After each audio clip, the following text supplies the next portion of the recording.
Yeah, well, CENTCOM really is where we're getting most of our information about what exactly is taking place there in the Middle East and what the US are doing. And they gave us yet another nightly update here, a bit more information in it as well, saying that there were surveillance sites, military logistics infrastructure, underground weapons storage, and maritime capabilities. They were all targeted, and they continue by saying US forces employed fighter aircraft, aerial drones, and warships in addition to other assets. They've also been using drone boats as well in the last couple of days. That's been the first time they have been employed in a combat role.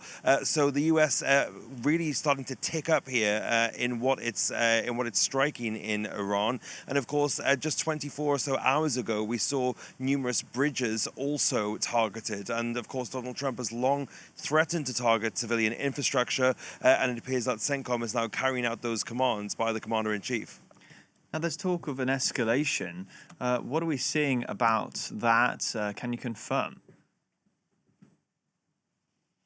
Yeah, Air Force magazine, which is especially focused on the US military and armed forces, they are reporting that F-16s from a base in Germany and F-35s from a base in the UK are being scrambled to go back to the Middle East. One of those squadrons was already in the Middle East, but had returned to Germany just a couple of weeks ago before now being recalled. And they apparently are experts in dealing with air defenses and taking out air defenses.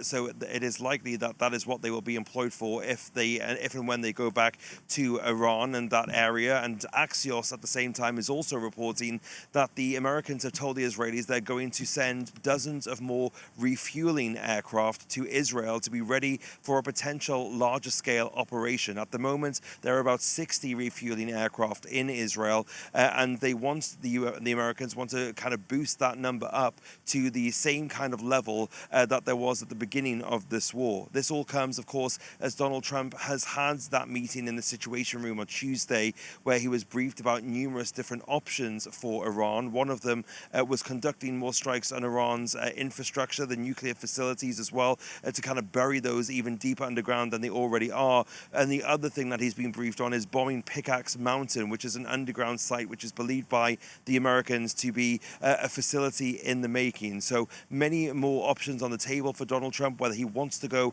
that full escalatory route remains to be seen. So far, he's been loath to do that and chosen the diplomatic route. But of course, right now, it feels like the solution for this is still ever the white whale that Donald Trump is chasing.